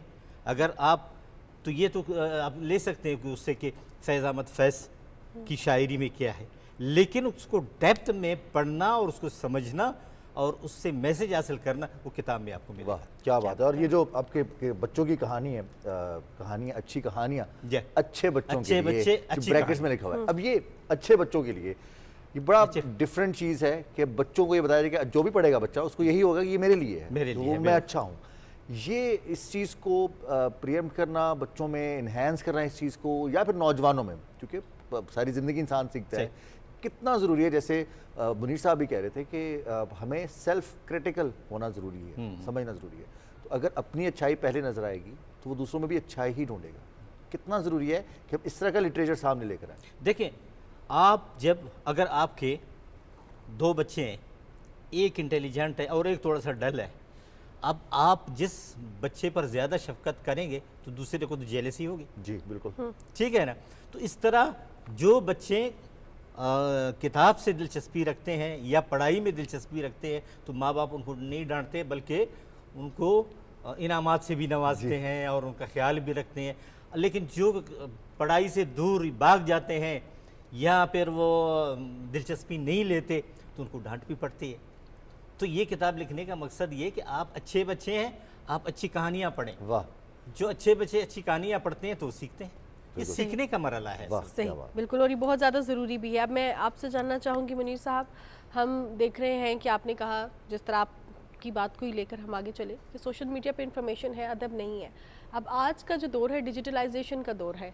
किताब को हाथ में पकड़ के पढ़ना, महसूस करना, समझना और टैब पे पढ़ना, फिर उसमें हम ये देखते हैं कि थोड़ी देर बाद हमारी आंखों में इरिटेशन होती है तो छोड़ दी, और वो एक फीलिंग नहीं आती जो हमें भी किताब पढ़ने से आती थी जब हम ऑनलाइन पढ़ रहे होते हैं। अब हम देखते हैं कि जब सारी चीज़ें ही ऑनलाइन हो रही हैं, बच्चों को स्कूल्स में भी इस तरफ लेके जाया जा रहा है, तो जो फिज़िकली किताब है और फिर किताब की तरफ लोग आना ही नहीं चाह रहे हैं, लिखते भी नहीं हैं, बहुत कम जो है वो इस चीज़ को ख़रीदा भी कम जा रहा है। हम देखते हैं इतनी बड़ी बड़ी ऐसी PDF में छप जाती है। PDF में भी है, इतनी बड़ी बड़ी दुकानें हैं किताबों की और खाली पड़ी होती हैं क्योंकि वहाँ पे रश नहीं होता। ये कितना अलार्मिंग है आज के दौर में, जिसमें इंफॉर्मेशन का फ़्लो हम कहते हैं बहुत ज़्यादा है लेकिन अदब का फ़्लो नहीं है। बहुत ही इम्पोर्टेंट सवाल आपका है बीबी। मेरे अपने ख्याल में मैं समझता हूँ कि किताब के अपना एक स्मेल होता है। बिल्कुल। किताब के अंदर एक ऑर्गेनिक आपका रिलेशनशिप आप डेवलप करते हो। मैं जब पढ़ता था या जब हम स्टूडेंट होते थे उस ज़माने में, दो चीज़ें अब तक मेरे साथ हैं इस एज में भी, लाउडली पढ़ना और लॉन्ग हैंड में लिखना। ये वो चीज़ें जो मेरे अंदर है। और दूसरा ये कि किताब के साथ एक मेरी अपनी रग़बत भी है, एक अटैचमेंट भी है। जो मज़ा किताब के पढ़ने में है वो ई बुक के पढ़ने में नहीं है। और किताब के अंदर एक जान है, एक देखिए जो रीडर का और जो राइटर का एक रिलेशनशिप है वो बहुत इंट्रिकेट, बहुत सब्टल और बहुत ही कम्प्लेक्स किस्म के रिलेशनशिप है। बैक वक्त जब आप एक रीडर के तौर पे कोई किताब पढ़ रहे हो तो आप क्रिएटिव हो, और जो राइटर है वो जो क्रिएट कर रहा है उसकी क्रिएटिविटी के अंदर आप भी शामिल हो। तो ये जो क्रिएटिव प्रोसेस है, it is the most mysterious, the most loving and most fascinating experience for human beings. जो एक मशीन के अंदर एक है वो रोबोटिक एक फीलिंग तो आपको देता होगा, आपके अंदर कुछ चीज़ों को इंफॉर्मेशन ज़रूर आपको देता होगा, लेकिन वो इंफॉर्मेशन आपकी हस्ती का, आपके वजूद का पार्ट नहीं है। बिल्कुल। रीडिंग जो है वो आपको आपके वजूद के साथ मुंसलिक करता है। आपके अंदर एक क्रिएटिविटी का जो प्रोसेस है, देखिए थोड़ा सा आपको रवायती थिंकिंग से हट कर सोचना पड़ेगा, तब जाके फिर आप चीज़ों को समझने की कोशिश करोगे। जो इस वक्त हमारा टीचर एंड थॉट का जो फ़िलासफ़ी है, मतलब जो टीचर है जो पढ़ाता है वो सीखता भी है, वो स्टूडेंट भी है।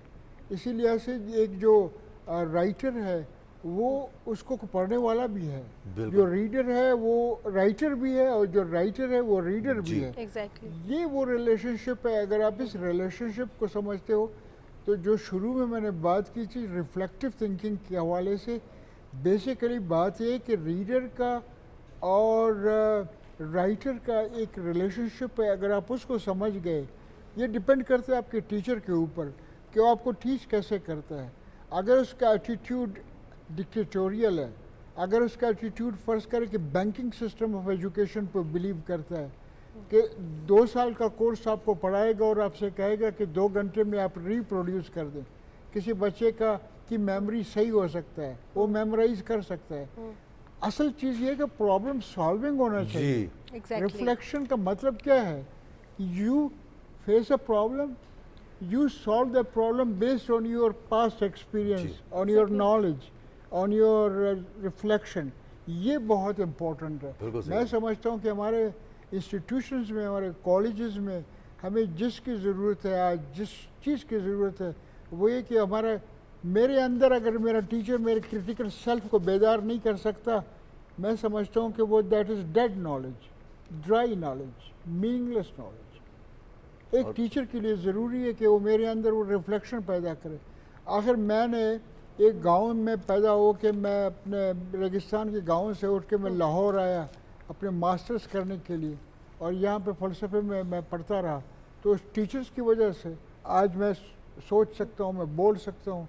उन्होंने हमें सिखाया, उन्होंने हमें ये कहा कि this is a problem, now you have to solve it, you have to find out the ways and means how to solve this problem. बिल्कुल सही बात। मैं समझता हूँ कि आज के हमारे इस नस्ल को मशीन अपनी जगह पे मौजूद है, इंफॉर्मेशन आपको दे रही है, उससे हमें कोई गिला नहीं है, लेकिन उसके यूजेस भी हैं, उसके अब्यूजेस भी। बिल्कुल दुरुस्त कहा आपने। Exactly. बिल्कुल दुरुस्त कहा। और जो आपने किताब के साथ कहा ना कि ऑर्गेनिक हमारा ताल्लुक होता है, मुझे किसी का शेर याद आता है, किताब माजी के औराक पलट कर देख ज़रा, शायद कोई सफ़ा मुड़ा हुआ निकले। हम तो ज़िंदगी की ताबीर भी किताब के मुख्तलिफ पन्नों से, उसके सफ़ों से करते हैं। बेदार साहब, आज जो शायरी हो रही है या जो आज अदब लिखा जा रहा है, उस पर बहुत सारे सवालात भी, प्रॉब्लम सॉल्विंग या जो इनर क्रिटिकल है उसको बेदार करना। हज़रत इकबाल को एक अल्लामा इकबाल बना गया। सही। आज का जो शायर है, आज का जो अदीब है, वो क्या सीख सकता है, उसको क्या करना है, क्योंकि उसके सामने बहुत सारे प्रॉब्लम्स हैं, फिर उसने अपनी क्रिएटिविटी भी सामने रखनी है। देखिए, आज सबको चैलेंजेस का सामना है। आज वो दौर नहीं है कि जो बादेनी साहब ने गुजारी सहरा से, और वो दश्त और वहाँ से बस बैक ग्राउंड अगर देखें तो पसमानदा इलाके से आकर और लाहौर में उन्होंने पढ़ाई की। फिर हमारा दौर आया, थोड़ी सी चेंज हो गई। आज तो आप इतने गिरे हुए हैं इंफॉर्मेशन के दरमियान कि सारी इंफॉर्मेशन आपके जेब में, आपके मोबाइल में है। बिल्कुल। पहले हम एक किताब को तरसते थे, वो हमें नहीं मिलता था, हम लाइब्रेरी जाते थे, बाकायदा मेंबरशिप कार्ड वसूल करके कि उसको पढ़ते थे। बाज़ किताबों के लिए लाहौर आना पड़ता है, कराची आना पड़ता है। आज तो सब कुछ PDF के थ्रू, लंदन में भी है, वहाँ पे ब्रिटिश लाइब्रेरी में भी है, वहाँ से आप PDF मंगवा के पढ़ सकते हैं, उससे नॉलेज हासिल कर सकते हैं। तो आज और आप जब लिखेंगे आज के दौर में, तो आपको बड़ी चैलेंजेस का सामना होगा, क्योंकि आपकी कंपटीशन पूरी दुनिया के साथ है। ग्लोबल विलेज बन चुकी है दुनिया, सिर्फ आप अलग एक दुनिया में नहीं रह रहे हैं। 40 साल पहले, अब 30 साल पहले तो आप अलग थे कि जनाब मुझे बरतानिया के शायर और अदीब से, या जो फ़लस्तीन में बैठा हुआ उसके हवाले से इतनी नॉलेज नहीं थी। आज तो एक सेकंडों में वो चीज़ विजुअल आपके सामने। बिल्कुल सही कहा। एग्जैक्टली। एक अगर आप मुझे इजाज़त दें, जी, मैं इजाफा करूं।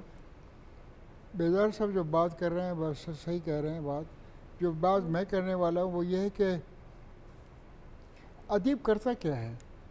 एक अदब जो क्रिएट करता है, लिटरेचर क्रिएट करता है, बेसिकली वो फॉर्म्स बनाता है, अशकाल बनाता है, स्ट्रक्चर्स बनाता है। हर अदीब, हर क्रिएटिव आदमी शक्लों में सोचता है, अशकाल में सोचता है, अल्फाज बाद में आते हैं। ये मैं से कंट्रोवर्शियल बात कर रहा हूँ, इसके ऊपर डिबेटेबल पॉइंट है, लेकिन मेरा अपना एक्सपीरियंस यही है एज ए राइटर। मैं समझता हूँ कि मैं चीज़ों को अशकाल में सोचता हूँ। फ़र्ज़ करें कि उस दिन मैं मिसाल दे रहा था, मैंने कहा कि इकबाल का एक शेर है जो बच्चों के लिए उसने लिखा है, टहनी पे किसी शजर की तनहा बुलबुल तो कोई उदास बैठा, कहता था रात सर पे आई, उड़ने चुगने में दिन गुजारा, पहुँचूँ किस तरह आशियाँ तक, हर चीज़ पे चाह गया अंधेरा, जुगनू तो पास ही से बोला, कीड़ाओं में गर्चे ज़रा सा मैं रोश। मैंने कहा अब ये आप इसके ऊपर एक मिनट के लिए सोचें। ये एक शक्ल इकबाल के जहन में आया, पहले शक्ल आया, पहले एक फॉर्म आया उसके जहन के अंदर, अल्फाज बाद में आए। असल में बात यह है, हम इस दुनिया के साथ अपना एक रिश्ता जोड़ते हैं। पाकिस्तानी, कल मैं अपनी स्पीच में भी यही कह रहा था, हम इस पाकिस्तान में रहते हैं, Balochistan is part of Pakistan, Sindh is part of Pakistan, हम एक नेशन स्टेट के अंदर रहते हैं। हमारे अंदर कनेक्टिविटी होना चाहिए। फ़र्ज़ करें वो कनेक्टिविटी नहीं है, इसका मतलब है कि हमारे शक्लों में सोचने का जो अंदाज़ है वो डिस्टॉर्शन है इसके अंदर। अगर आप शक्लों में सोचना शुरू करें कि कंक्रीट पाकिस्तान क्या है, कंक्रीट पाकिस्तानियत क्या है, उसके अंदर फिर आपको एक फैक्टर के अलावा बहुत सारे और फैक्टर मिलेंगे बिल्कुल, जिनको हम कॉमन शेयर करते हैं एक दूसरे के साथ। आसमान हमारा एक है, हवा एक है, ज़मीन एक है, मुआशी निज़ाम एक है, एडमिनिस्ट्रेटिव सेटअप एक है। इसके दरमियान में फिर कुछ दूरियां क्यों हैं? इसका मतलब है कि आपका या तो आपका करिकुलम डिफेक्टिव है, या एक बात, या आपको जो पढ़ाया जाता है, जो सिखाया जाता है, वो उसके अंदर एक लकुनास है, कुछ ऐसी मिस्ट्रीज़ है जिनको सॉल्व करने की ज़रूरत है। तो आज का जो अदीब है उसके ऊपर ज़्यादा जिम्मेदारी है, वो ये समझे कि ये जो कनेक्टिविटी है ये उस वक्त मुमकिन है कि हम अशकाल में सोचें। हम अपना एक रिलेशनशिप, मेरा एक रिलेशनशिप मेरे पंजाबी दोस्तों के साथ भी है, पश्तून दोस्तों के साथ, सिंधियों के साथ। मैं पाकिस्तान एक सिविल सर्विस अकेडमी में रहा हूँ, मैंने अपने पंजाबी दोस्तों को भी देखा है, सिंधी दोस्तों को भी देखा है, पश्तूनों को भी, बलोचों से भी। जो कम्युनिकेशन गैप है उसको ख़त्म करने के लिए अदब बहुत ज़रा। Yes, adab plays a very very very important. Exactly. बहुत शुक्रिया मुनीर बादानी साहब, आपका कीमती वक्त का। We are so honoured. बहुत शुक्रिया अब्दुल कयूम बेदार साहब, वी आर सो ऑनर्ड कि आपने सॉरी टू कट यू, आपने बहस तो छेड़ दी, अब जो असल मसला शुरू था उसको आपने फौरन वाइंड अप कर दिया। सॉरी, हमारे प्रोग्राम का जो है वक्त कम होता है, लेकिन इंशाल्लाह आपको फिर हम जहमत देंगे कि आप आए। अभी तो बातें करने का लेकिन हम आपको जहमत देंगे कि आप आए और हमारे इल्म में इजाफा करें। बहुत तशनगी रहती है, ये कभी मुकम्मल नहीं होती। तो मज़हर साहब का भी बड़ा गहरा ताल्लुक है अदब से, और उन्होंने जिक्र भी किया अकादमी अदबियात की इस तकरीब का भी। तो आज कुछ हमें लेकर चल रहे हैं जो मुझे नज़र आ रहा है। पहले अपने मौजूद मेहमान जो आज हैं, बाकी भी हमारे दोस्त लाहौर से भी तशरीफ़ लाए हैं, बलूचिस्तान सिंध से, उन सब को मुबारकबाद देता हूँ। और ख़ासकर हमारी दोस्त डॉक्टर साहबा को जो चेयरपर्सन हैं नजीबा आरिफ, उनको मुबारकबाद देता हूँ कि बड़े अरसे बाद, कई सालों बाद ये तकरीब हुई है और ये होनी चाहिए। जी हाँ, तो हम उनको सबको मुबारकबाद देखें।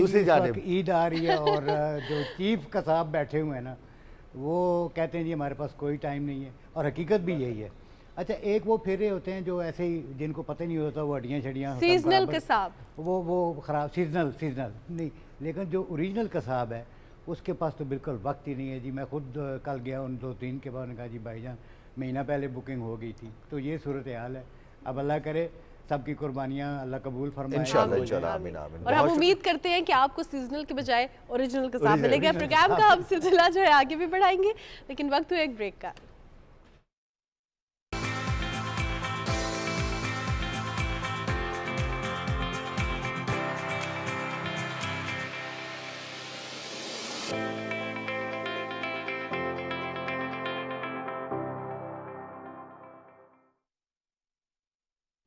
जी जनाब, सुबह पाकिस्तान में आपको एक बार फिर खुशामदीद कहते हैं। और हम ब्रेक पर जाने से पहले बात कर रहे थे अदब के हवाले से। जब हम अदब के हवाले से बात करते हैं तो उसमें शायरी और गायकी बहुत अहम किरदार अदा करते हैं, बहुत प्रोमिनेंट रहे हैं और आज भी बहुत प्रोमिनेंट है।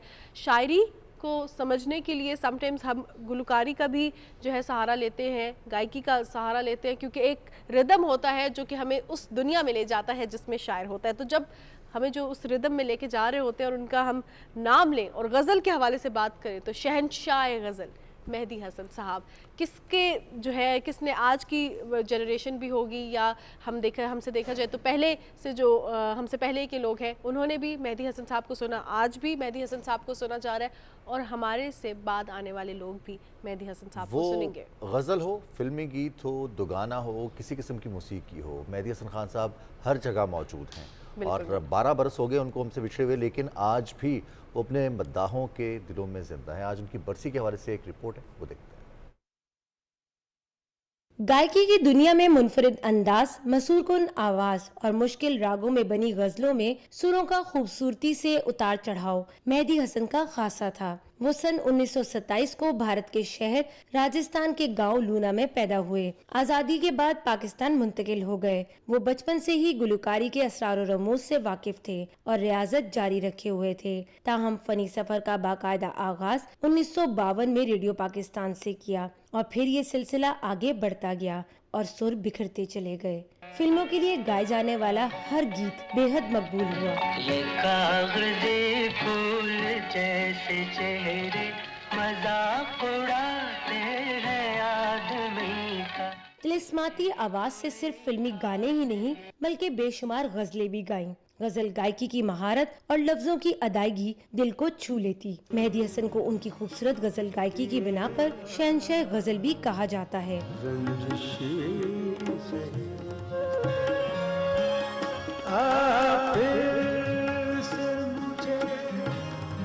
छोड़ के जाने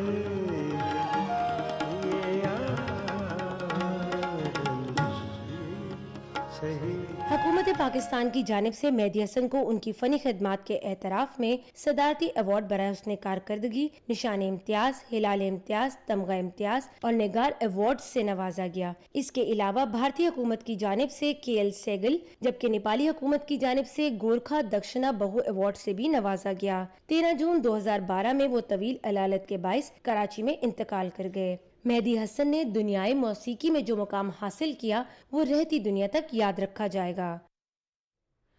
जी जनाब, मेहदी हसन साहब के हवाले से आप रिपोर्ट देख रहे थे और जब रिपोर्ट आपकी स्क्रीन पर चल रही थी तो हम भी वो जो गाने थे, जो उनके चंक्स थे ना, उससे महसूस हो रहे थे और रिकॉल कर रहे थे वो सारे नॉस्टैल्जिक मोमेंट्स। जहां हम पाकिस्तान फिल्म इंडस्ट्री के हवाले से बात कर रहे हैं, मेहदी हसन साहब की आवाज़ के हवाले से बात कर रहे हैं, तो क्यों ना एक ऐसी अदाकारा जो आज भी दिलों में ज़िंदा है उनका जिक्र करते हैं, क्योंकि आज उनकी भी बरसी है। हमसे बिछड़े उनको 4 बरस गुजर चुके हैं। मैं बात कर रही हूँ सबीहा खानम साहिबा की, जिनका असली नाम मुख्तार बेगम था और पाकिस्तान की फिल्म इंडस्ट्री की पहली सुपर स्टार।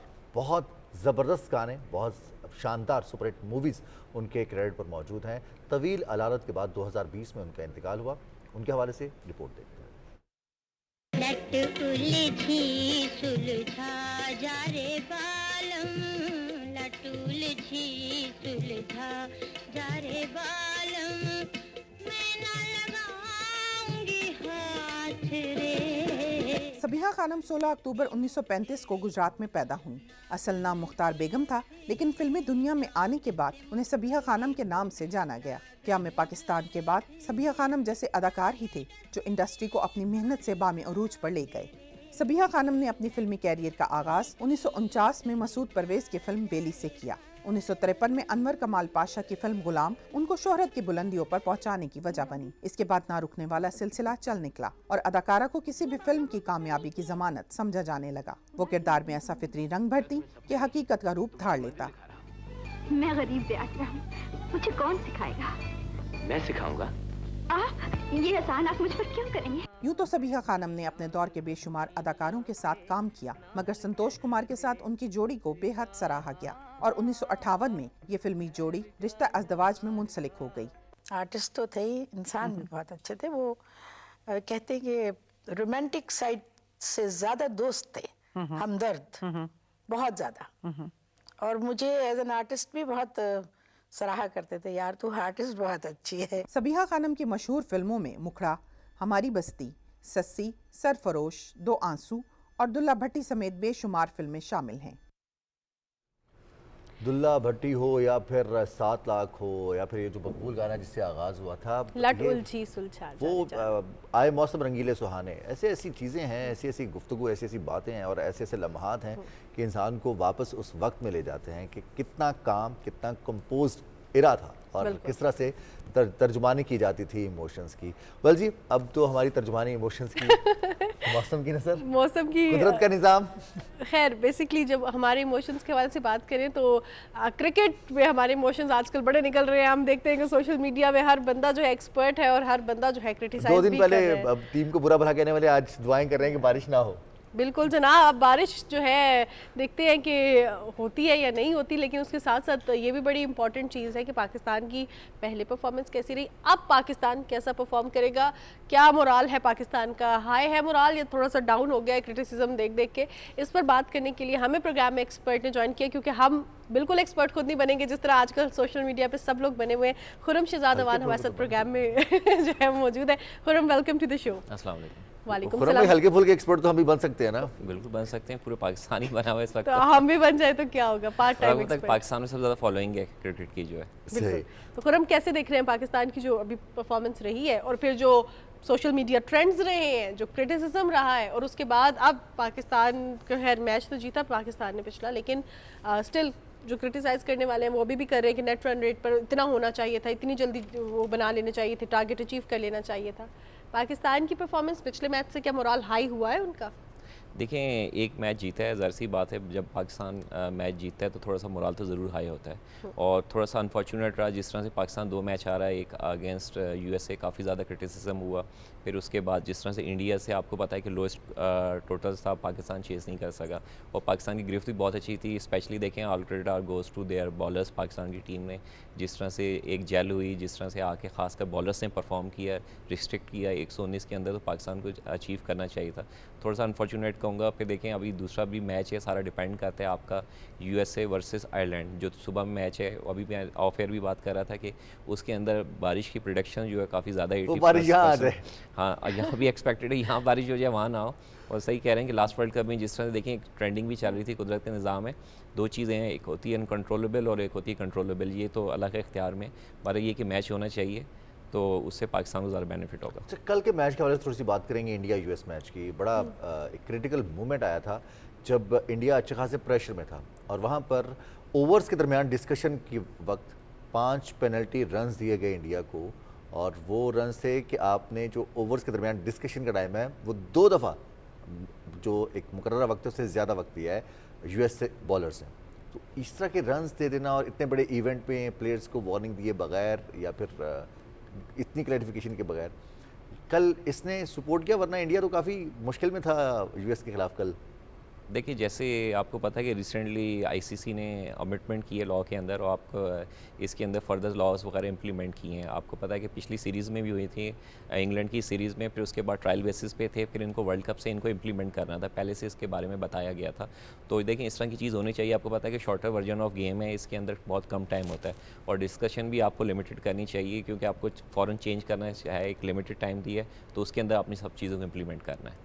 सही। अच्छा, अब के मैच में क्या हिकमत अमली होनी चाहिए पाकिस्तान की? ज़रा फ्री हैंड देना चाहिए तमाम बैटर्स को कि आप खुल के छक्के चौके मारे, क्योंकि टाइम T20 है, हम उस पर वेट नहीं कर सकते, हम उस पर जो है हमने थोड़ा सा एग्रेसिव होके चलना ही होता है। क्या करना चाहिए आपके मैच में हमें? देखें, वो पूरा एक डिपेंड करता है टॉस पे। टॉस का बड़ा वाइटल फैक्टर है, स्पेशली ये फर्स्ट फेज़ के अंदर जो यूएसए के अंदर मैच हो रहे हैं, क्योंकि उसका काफ़ी इंपॉर्टेंट रोल है टॉस। जब टॉस विन करते हैं उसके बाद आपकी क्या स्ट्रेटेजी है कि आप पहले चेस पे जा रहे हैं। ज़्यादा मेजॉरिटी जो टीम्स जो हैं चेस पे जा रही हैं, हालांकि लोग कहते हैं कि टॉस जीत गया तो आप आधा मैच जीत गया, इसको भी आपने पूरा इन्वर्स कर दिया रिसेंटली आपने जिस तरह से मैच देखे। और आपको पता है कि फर्स्ट फेज़ के अंदर जो है मैचेस जितने भी यूएसए में हो रहे हैं वो लो टोटल हो रहे हैं, ज़्यादा हाईएस्ट टोटल नहीं हो रहा। लास्ट पाकिस्तान ने हाईएस्ट टोटल चेस किया था कनाडा के खिलाफ, फिर कल जो इंडिया ने चेस किया वो भी आपको पता है कि बड़ा नेल बाइटिंग मैच हुआ। जिस तरह से वहाँ की विकेट्स हैं, आईसीसी को भी काफ़ी ज़्यादा उसके हवाले से कंसर्न है। और दूसरा, जहाँ तक आपने स्ट्रेटेजी के हवाले से बात की कि देखिए एग्रेसिव अप्रोच होनी चाहिए पाकिस्तान अगर टॉस जीता है, क्योंकि रिसेंटली आपने देखा 3 मैचों की सीरीज़ हुई है, आयरलैंड ने ऑलरेडी पाकिस्तान को 1 मैच हरा चुके हैं। लेकिन साइकोलॉजिकल थोड़ा सा उनको एडवांटेज ज़रूर होगा, उनके पास काफ़ी अच्छे प्लेयर्स हैं। जिस तरह से रिसेंट वो परफॉर्म करके आए हैं अगेंस्ट अफगानिस्तान, भी काफ़ी अच्छा परफॉर्म किया है। उनके कैप्टन जो हैं पॉल स्टेरिंग जो है काफ़ी अरसे से टीम के साथ है, बड़े अच्छे पावर हिटर भी हैं, फिर टक्कर हैं, फिर नीचे हैं, फिर मार्क एडायर हैं, बहुत अच्छे बॉलर हैं, तो उनकी जो स्ट्रेंथ तो फुल है। लेकिन इंडिया से और कनाडा से हारने के बाद अब 2 मैचेस उनके पास हैं आयरलैंड के पास, तो 4 पॉइंट्स तो वो भी ले सकते हैं अगर वो जान मारें। कनाडा से हारना, इंडिया बड़ी टीम है और वो एसोसिएट टीम से हारे भी नहीं कभी, तो अब कनाडा से हारना वो कितना बड़ा फैक्टर होगा आयरलैंड की जो मेंटल स्ट्रेंथ की बात करते हैं या साइकोलॉजिकल उनको अगर कोई एडवांटेज है पाकिस्तान के खिलाफ भी, तो वो कनाडा तो उसको यकीनी तौर पर कहीं ना कहीं डेंट डाला होगा। नहीं, बिल्कुल। देखें, आपको पहले भी मैं लास्ट प्रोग्राम में कह चुका था, this tournament will be the tournament of upsets. इसके अंदर आप ऑलरेडी देख रहे हैं काफ़ी सारे अपसेट्स न्यूजीलैंड आज बाहर हो जी गया। बिल्कुल ऐसे ही है। और देखें ये जो आप अपसेट्स जो है ना आप फर्स्ट फेज़ में देखेंगे, जिस तरह की विकेट्स वगैरह हैं तो थोड़ी डिस्टर्बिंग विकेट्स हैं। जब आपने नेक्स्ट फेज़ में जाना है तो वहाँ बड़े अच्छे मैचेस भी देखेंगे, हाई स्कोरिंग मैचेस भी देखेंगे। देखेंगे इसमें कोई दो राय नहीं है कि कनाडा ने बहुत अच्छा एक डिफीट दी है आयरलैंड को, उनको भी साइकोलॉजिकल एडवांटेज ज़रूर है। वह ये कि स्ट्रेंथ बहुत अच्छी है आयरलैंड की, जिस तरह से उन्होंने इंप्रूव किया क्रिकेट। आपको पता है कि स्कॉटलैंड हो गया, आयरलैंड हो गया, इनके प्लेयर्स जो है मेजॉरिटी जो आके काउंटीज़ वगैरह खेलते हैं तो काफ़ी ज़्यादा एक्सपीरियंस प्लेयर्स हैं उनके पास। सही। आज अब अगर हम बात करें अपने प्लेयर्स के हवाले से, अपनी सिचुएशन के हवाले से, क्रिकेट डेवलपमेंट के हवाले से, कल भी हम बात करते डोमेस्टिक क्रिकेट के हवाले से, कितना ज़रूरी है अपने प्लेयर्स को प्रॉपरली तैयार करना, क्योंकि हम देख रहे हैं कि शिकस्त दर शिकस्त दर शिकस्त, और उस पर हम बहुत सी इस चीज़ पे ये देखते हैं कि ठीक है बारिश की नज़र भी कुछ सीरीज़ होगी, लेकिन अब करना क्या है, व्हाट नेक्स्ट, अगर हमारी टीम इसी तरह परफॉर्म करती रही, क्योंकि हम देख रहे हैं कि ये प्रेशर बिल्ट होता जा रहा है, टीम के ऊपर क्रिटिसिज्म हो रहा है और कुछ चीज़ों पर हम देखते हैं कि वैलिड क्रिटिसिज्म भी है।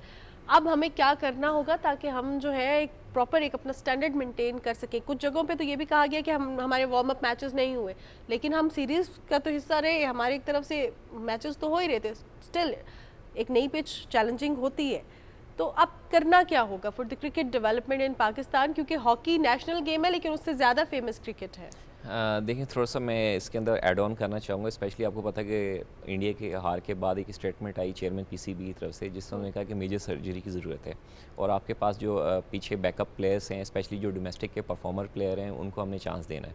और पास्ट में भी इस तरह से ही हुआ है। जब पाकिस्तान की टीम, खासकर मैं 2003 की मैं बात करूँगा, पाकिस्तान की टीम जिस तरह से वर्ल्ड कप हारी थी, आउट हुई थी, तो उसके बाद पूरी एक टीम नई शेप की थी और पाकिस्तान की टीम ने जाके ट्राई नेशन जो है शारजा में विन की। तो इस वक्त भी देखें नीड ऑफ टाइम है, काफ़ी ऐसे प्लेयर्स हैं जो डोमेस्टिक परफॉर्मर हैं, काफ़ी ज़्यादा उनके ऊपर था जब वर्ल्ड कप स्क्वाड अनाउंस हुआ। और पाकिस्तान की वाहिद ऐसी टीम थी जिनका सबसे आखिर में जाके वर्ल्ड कप स्क्वाड अनाउंस हुआ। और देखें आपको आखिर तक ये नहीं पता था, स्पेशली जब आपने रिसेंट सीरीज़ खेली अगेंस्ट आयरलैंड खेली, फिर उसके बाद आपने इंग्लैंड के खिलाफ खेली, कि आपका ओपनिंग पेयर क्या होगा, आपका कॉम्बिनेशन क्या होगा, बाबर आया वन डाउन आएंगे या ओपन आएंगे, तो आप डिफरेंट कॉम्बिनेशन को अप्लाई करते रहे। हालांकि देखिए वर्ल्ड कप से पहले ये स्ट्रेटजी जो है कम से कम आपने, जैसे दूसरी टीम है उनको 3-4 महीने पहले इस तरह की इम्प्लीमेंट करनी चाहिए थी कि आपने जाके पास्ट में आप फ्यूचर में जो है वर्ल्ड कप के हवाले से हिकमती अमली होनी चाहिए। और आपको पता है कि नेक्स्ट ईयर बड़ा क्रूशल ईयर है, स्पेशली फॉर पाकिस्तान। जो है पाकिस्तान के अंदर आफ्टर 2 डेकेड्स जो है ट्राई नेशन भी हो रही है और उसके बाद आपकी चैम्पियन ट्रॉफी पाकिस्तान के अंदर है।